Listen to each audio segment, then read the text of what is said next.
The Golden Goose by the Brothers Grimm. There was a man who had 3 sons, the youngest of whom was called Dummling, and was despised, mocked, and sneered at on every occasion.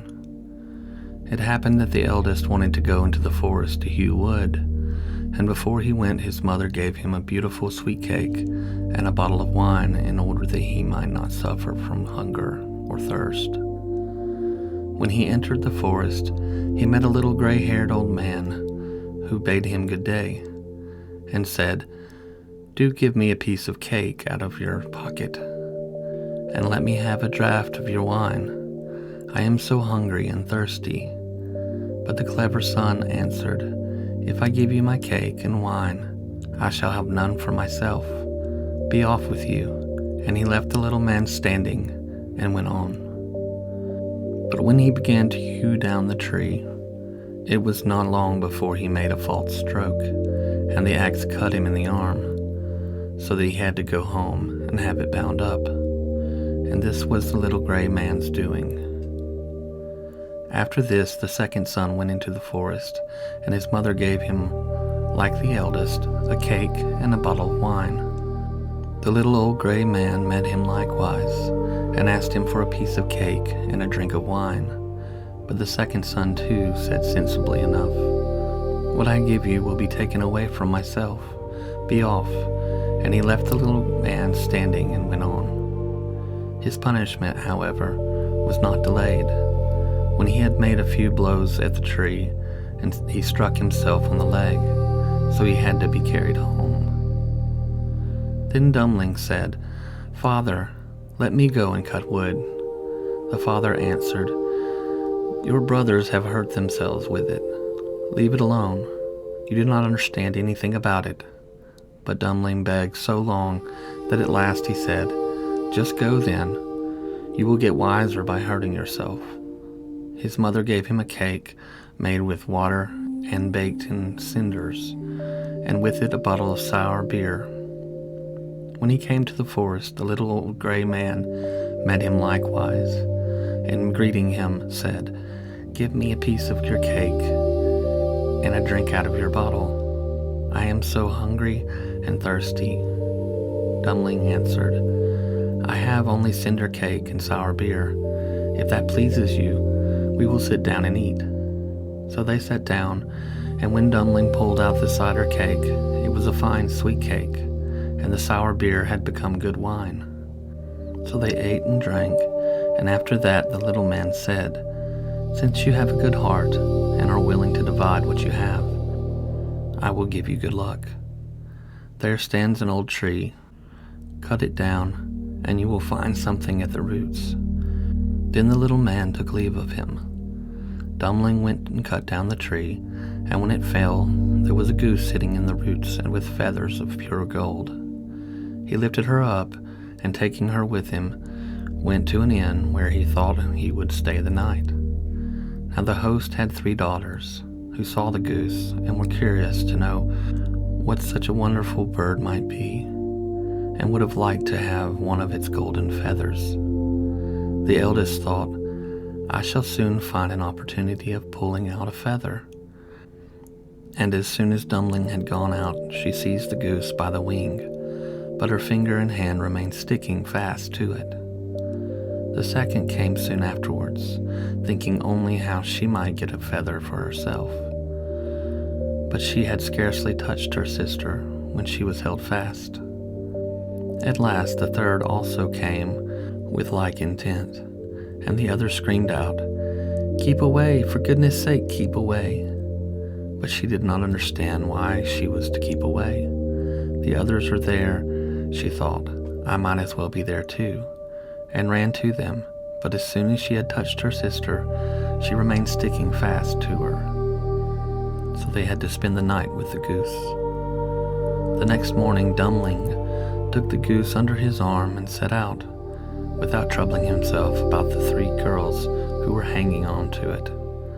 They were obliged to run after him continually, now left, now right, wherever his legs took him. In the middle of the fields the parson met them, and when he saw the procession, he said, "For shame, you good-for-nothing girls. Why are you running across the fields after this young man? Is that seemly?" At the same time, he seized the youngest by the hand in order to pull her away, but as soon as he touched her, he likewise struck fast, and was himself obliged to run behind. Before long, the sexton came by and saw his master, the parson, running behind 3 girls. He was astonished at this, and called out, "Hi, your reverence, whither away so quickly? Do not forget that we have a christening today." And running after him, he took him by the sleeve, but he was also held fast to it. While the 5 were trotting thus, he behind the other, 2 laborers came with their hoes from the fields. The parson called out to them and begged that they would set him and the sexton free. But they had scarcely touched the sexton when they were held fast. And now there were 7 of them running behind Dummling and the goose. Soon afterward he came to a city where a king ruled who had a daughter who was so serious that no one could make her laugh. So he had put forth a decree that whoever should be able to make her laugh should marry her. When Dummling heard this, he went with his goose and all her train before the king's daughter. And as soon as she saw the 7 people running on and on, one behind the other, she began to laugh quite loudly, and as if she would never stop. Thereupon Dummling asked to have her for his wife, but the king did not like the son-in-law. He made all manner of excuses and said he must first produce a man who could drink a cellar full of wine. Dummling thought of the little gray man, who could certainly help him. So he went into the forest, and in the same place where he had felled the tree, he saw a man sitting, who had a very sorrowful face. Dummling asked him what he was taking to heart so sorely, and he answered, "I have such a great thirst, and cannot quench it. Cold water I cannot stand. A barrel of wine I have just emptied, but that to me is like a drop on a hot stone." "There, I can help you," said Dummling. "Just come with me, and you shall be satisfied."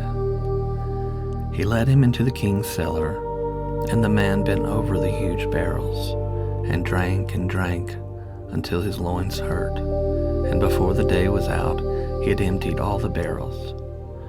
Then Dummling asked once more for his bride, but the king was vexed that such an ugly fellow, whom everyone called Dummling, should take away his daughter, and he made a new condition. He must first find a man who could eat a whole mountain of bread. Dummling did not think long, but went straight into the forest, where in the same place there sat a man who was tying up his body with a strap, and making an awful face, and saying, "I have eaten a whole ovenful of rolls. But what good is that when one has such a hunger as I? My stomach remains empty, and I must tie myself up if I am not to die of hunger." At this Dummling was glad, and said, "Get up and come with me. You shall eat yourself full." He led him to the king's palace, where all the flour in the whole kingdom was collected, and from it he caused a huge mountain of bread to be baked. The man from the forest stood before it, began to eat, and by the end of one day the whole mountain had vanished.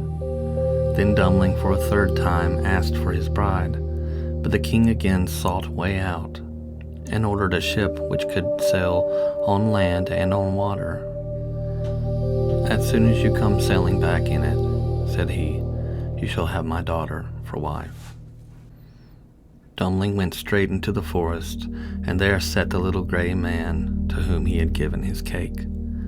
When he heard what Dummling wanted, he said, "Since you have given me to eat and to drink, I will give you the ship, and I do all this because you were once kind to me."